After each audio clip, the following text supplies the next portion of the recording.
આ તરફ અમરેલીમાં બેઠક બાદ ભૂપેન્દ્રસિંહ ચુડાસમાનું નિવેદન ભાજપના લોકસભા ઉમેદવારને લઈને તેમણે નિવેદન આપ્યું।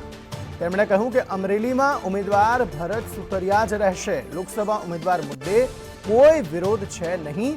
રૂપાલાના વિરોધ મુદ્દે ભૂપેન્દ્રસિંહ ચુડાસમાએ નિવેદન આપ્યું કે પ્રયત્ન ચાલી રહ્યા છે કે મામલાનો સુખદ અંત આવે। इस बार 400 पार आ नारा ने मक्कमता थी आगळ वधारता देश में बधी लोकसभा दीठ क्लस्टर की व्यवस्था करी है। आखा देश में 156 क्लस्टर बनाव्या छे। जेने जेटलो कादो उछाळવો હોય એટલો ઉછાળે।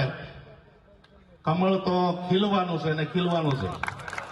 જેને સોશિયલ મીડિયા ઉપર જેટલું આકવું હોય એટલું આકે।